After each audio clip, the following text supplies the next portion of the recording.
invite Jaya Kaushik to talk on the tissue engineering of cornea, present status and future. There will be some overlapping because it is a interlinking topics are there. Thank you, sir. Good morning, all. I will be speaking on a topic tissue engineering of cornea, present status and future. What does bioengineering means? It's a synonym of a genetic engineering or tissue reconstruction. How we can prepare a tissue which mimics corneal quality.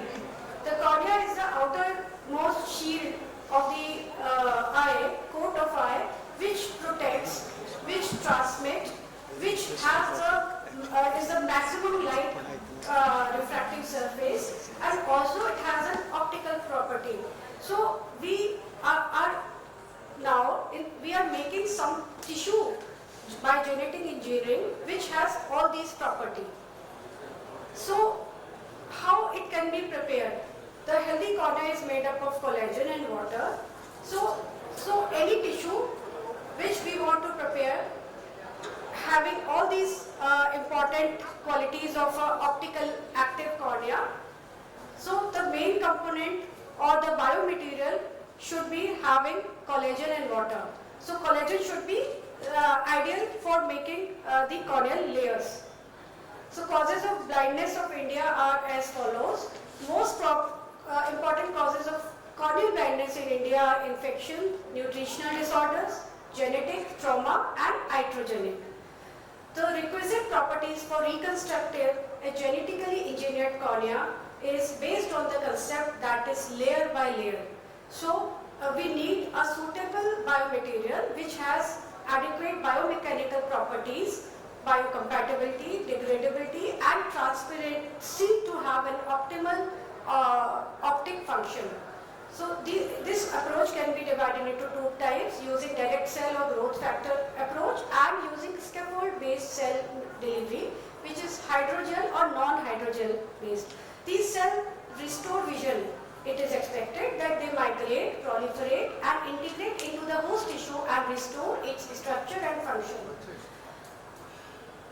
How these epithelium and endothelial cell regeneration, while having regeneration process, how they are delivered. So there are invasive and non-invasive method, but for stromal regeneration, the three-dimensional cell delivery methods are opted for. So what are the scaffold-free cells or growth factor delivery? These eliminate the need of additional biomaterial. The cell epithelial cells and endothelial cell delivery, these are usually transferred into the in a thin sheets, micro sheets.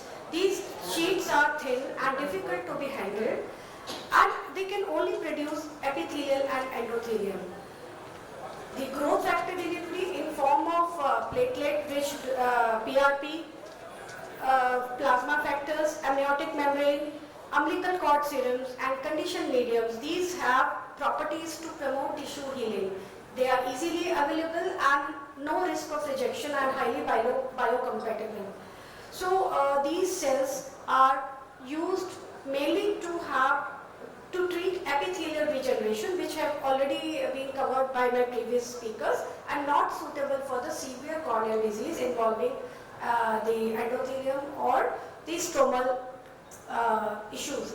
The ROCK inhibitors and reposodal ROCK inhibitor have been studied, and they are known to have positive proliferating effects on the endothelial cell regeneration. In studies, it has been found that they leads to corneal thinning in the edematous cornea.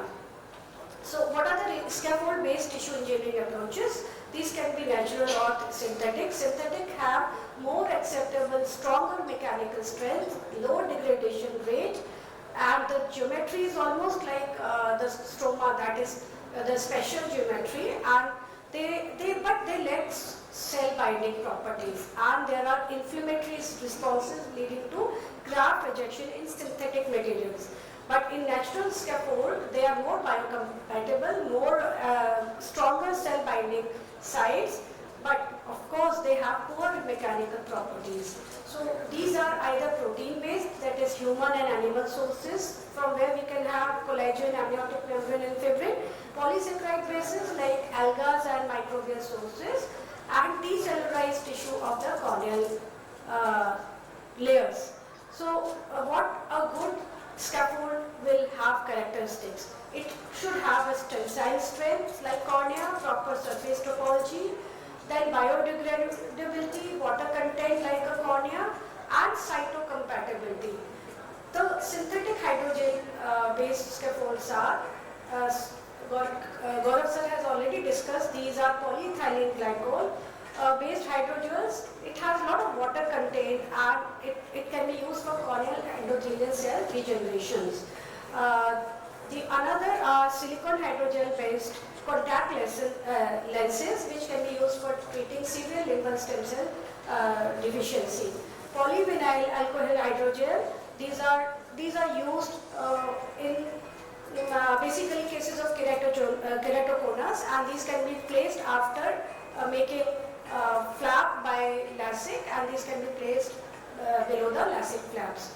So for corneal epithelial regenerations, the previous speaker has already covered amniotic membrane, and human anterior cells lens capsule can also be tried, gelatin nanofibers, keratin films, these can be tried. For stromal generation, we have decellularized cornea, which can be produced from these smile lenticules, or decellularized and decalcified fish scales can also be used as a stromal cell regeneration. Natural non-hydrogel for endothelial regeneration, there are amniotic membrane cell which can be grown, on which the human cells, endothelial cells can be grown.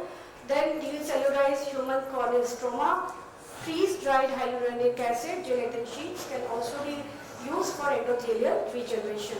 Now the future lies in liquid cornea. These have been tried in vitro in the lab. Animal trials have also been done, but human clinical trials are awaited. These have property of hydrogel. Initially they are liquid in temperature, but within the biological in vivo temperature they form a gel and fill up the wound which is there.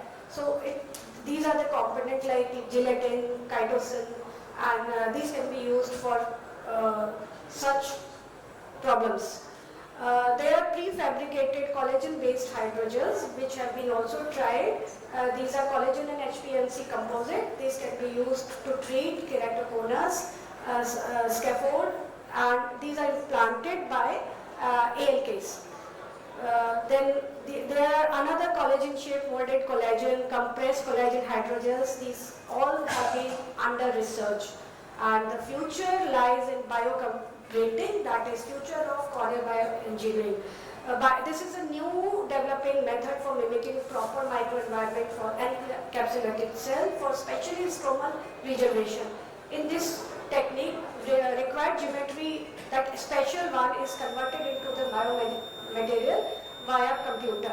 There are 3 types: inkjet, extrusion-based 3D printers, and laser-assisted 3D printers. So future lies in bioprinting. To conclude my talk, bioengineered cornea. This is an important goal for all regenerative medicine, that it approaches in the elimination of the donor tissue.